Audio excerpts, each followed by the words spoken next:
about Team USA and the roster because a social media post went out there and it's actually caused some controversy. While I'm like, really? This is controversial? This is the take? And then I saw some of the choices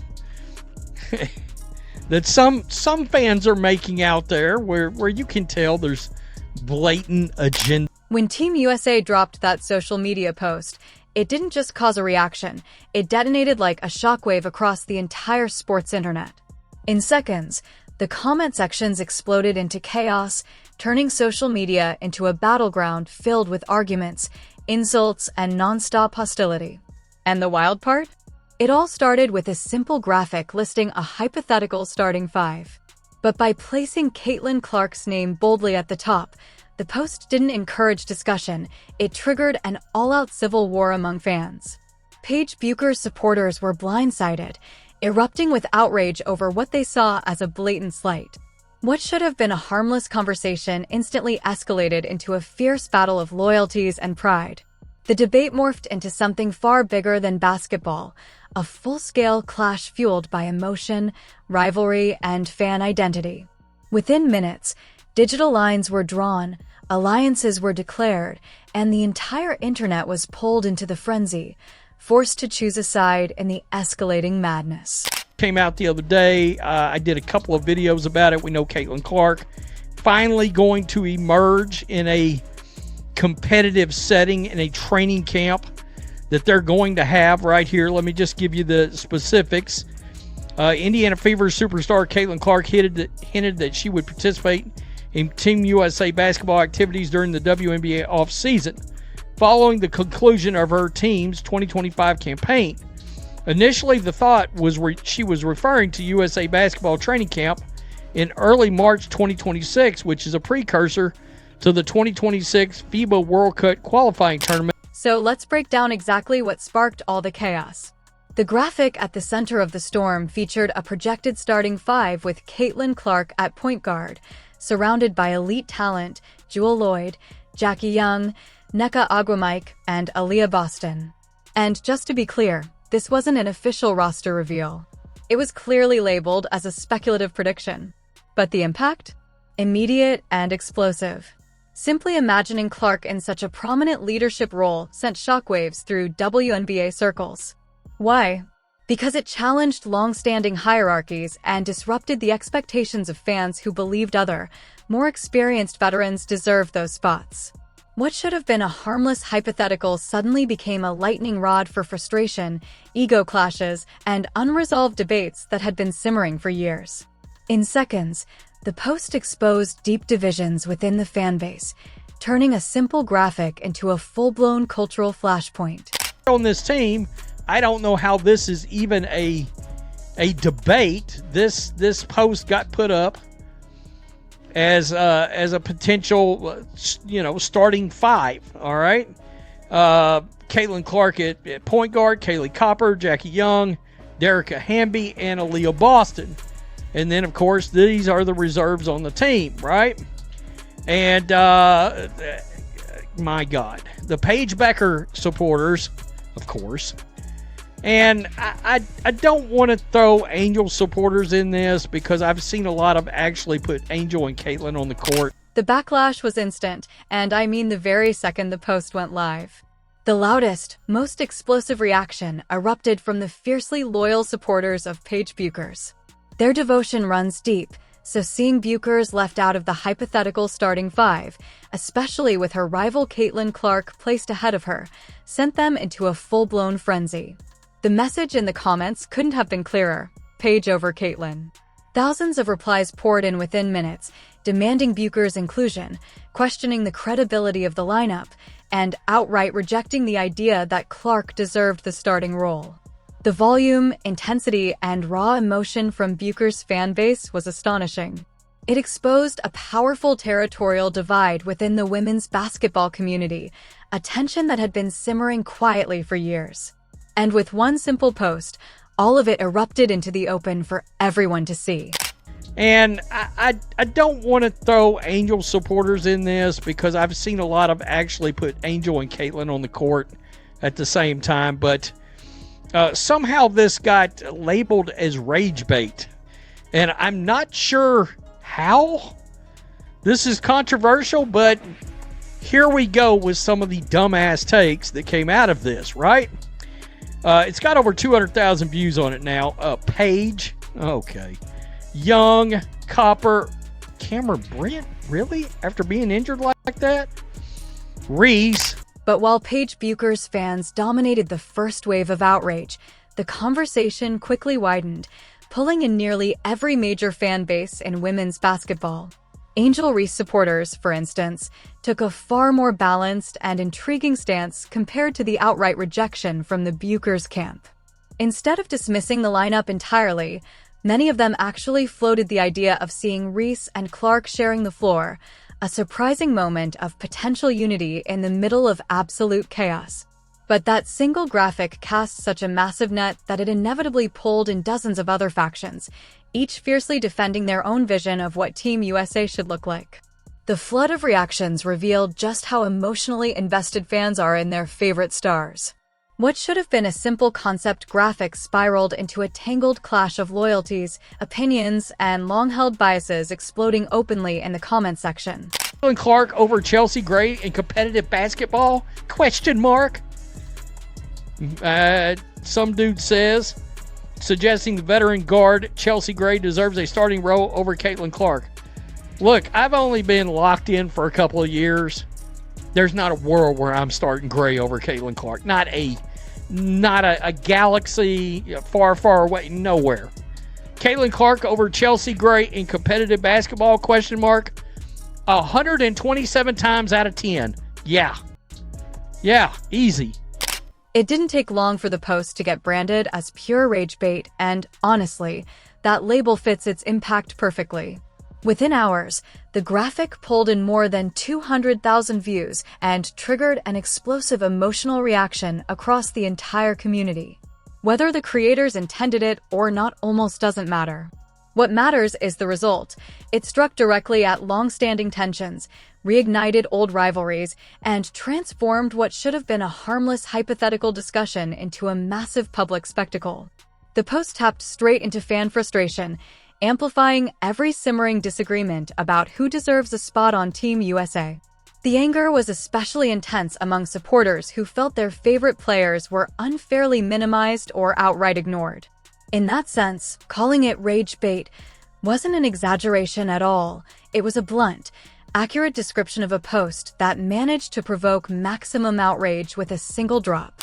And injured and this and that and the other, and I'm not talking about far as the poster goes. I mean, just literally having been put on the team right now, just a question, if Juju is still recovering from an ACL, how can she be part of this? Surely she can't play. Yes, she can attend, but if she takes to the floor, she surely risks serious injury. Well, they all risk injury in playing in this. It is what it is. Now, a lot of people are bringing up people that aren't even in this.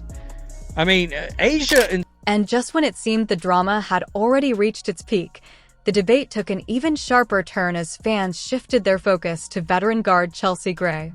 The mere suggestion that Caitlin Clark could start over a battle-tested, highly respected player like Gray struck a nerve across the community.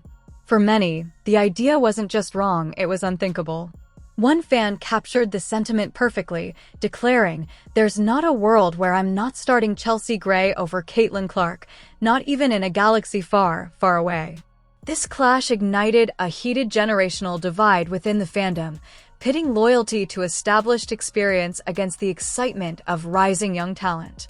Suddenly, longtime supporters felt pushed aside, overlooked, and disrespected as the new wave of fans rallied around the momentum and star power of Clark. There's only one point guard, and she plays in Indiana. Stop it.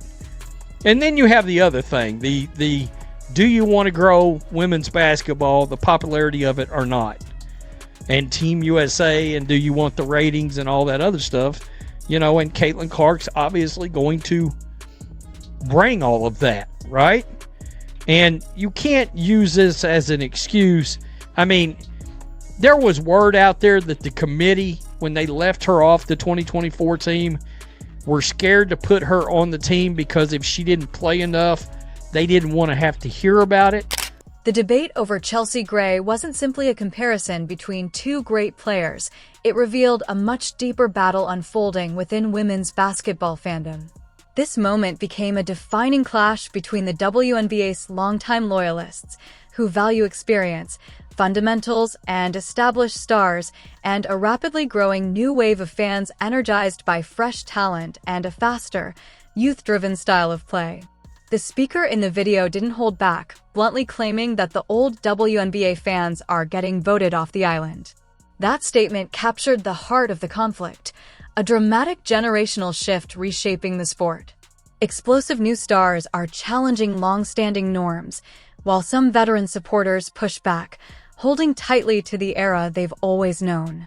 The result is a passionate, unavoidable collision of past and future. WNBA old guard that's trying to desperately hold on. No. I mean, y'all, I don't know if you old WNBA fans understand this. Y'all are getting voted off the island. That's happening right now. Yeah. The actual real sports fans have shown up. Peace, you're out. So am I. Till next time. The timing of this controversial post couldn't have been more dramatic, especially considering Caitlin Clark's recent injury setbacks, which added an extra layer of tension. She hadn't seen competitive action since a groin injury in mid-July effectively ended her 2024 WNBA season, followed by an unexpected ankle issue. Her anticipated participation in Team USA's training camp from December 12th to 14th in Durham, North Carolina, now marks a highly anticipated return to the court, making any debate over her hypothetical starting role even more charged. Questions immediately arose about her readiness, while her supporters hailed her comeback as a triumphant re-entry into elite competition. The post's central question, whether Clark should start, became a lightning rod for controversy. For many fans, this wasn't a legitimate debate at all. Clark's talent and game-changing presence make her a clear starter, even accounting for her injuries. Yet, by framing it as a hypothetical, the post cleverly, or perhaps provocatively, ignited a firestorm of discussion, forcing fans to defend what they considered an obvious truth. It created the perfect storm, an artificial debate designed to provoke reactions, yet rooted in a player whose ability and star power are unquestionable. In doing so, the post turned a simple promotional graphic into a flashpoint, highlighting both the passion of Clark's fan base and the volatility surrounding her highly anticipated return. Adding another layer of controversy, the post included Guji Watkins in the hypothetical starting five, immediately sparking questions among fans. Watkins is still recovering from a significant ACL injury, raising legitimate concerns. How could a player in active rehabilitation be considered ready for high-level competition, let alone a starting role? While attending training camp might be feasible, the prospect of stepping onto the court carried a real risk of re-injury. This inclusion, whether an oversight or an overly optimistic projection, intensified skepticism over the post's judgment. It fueled further debate about player safety versus online hype, highlighting the tension between speculative excitement and the realities of managing elite athletes in competitive settings. The controversy wasn't just about who made the hypothetical starting five, it was equally fueled by who was left out. Fans expressed genuine shock and frustration over the absence of established WNBA superstars like Aya Wilson, Breanna Stewart, and particularly Kelsey Mitchell. Mitchell's omission drew especially sharp criticism, as many observers felt her consistent elite-level performance clearly warranted inclusion. These glaring exclusions only intensified accusations that the post was designed as rage bait, suggesting a selective and provocative approach that prioritized headline-grabbing names over deserving veterans. As a result, a significant portion of the fan base felt ignored and sidelined. Debate quickly extended to Cameron Brink's proposed role in the lineup. While many acknowledged her place on the broader Team USA roster as reasonable, the idea of her starting sparked widespread skepticism. Critics questioned her readiness and impact compared to other potential frontcourt players, highlighting differing perspectives on experience, development, and suitability for high-pressure international competition.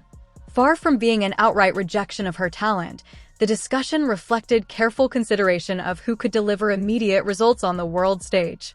Yet her inclusion in the starting five became its own micro-controversy, demonstrating that every name on the list, Clark, Brink, and beyond, was under intense scrutiny.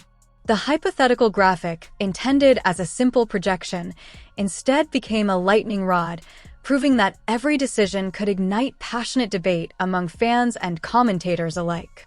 Even Angel Reese's inclusion on the Team USA roster sparked debate. While the speaker in the video personally acknowledged Reese's marked improvement over the past year and expressed no reservations about her selection, not all fans felt the same. Questions lingered regarding her readiness for international competition, and opinions were sharply divided. This illustrates a fundamental truth in women's basketball fandom. No matter how well a player performs, perception and pre-existing narratives can heavily shape reactions. Every decision, no matter how justified, is subjected to intense scrutiny by a passionate and often polarized audience. Driving much of the controversy was the ongoing "grow the game" argument. Many fans insist that Caitlin Clark's presence, particularly as a starter, is absolutely essential for expanding viewership, boosting ratings, and elevating the overall popularity of women's basketball. Clark is widely recognized as a magnetic draw, someone whose talent and star power can capture casual fans and convert them into loyal followers.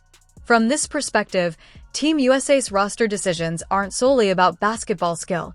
They are strategic marketing opportunities aimed at reaching a broader audience, maximizing engagement, and pushing the sport into the mainstream spotlight.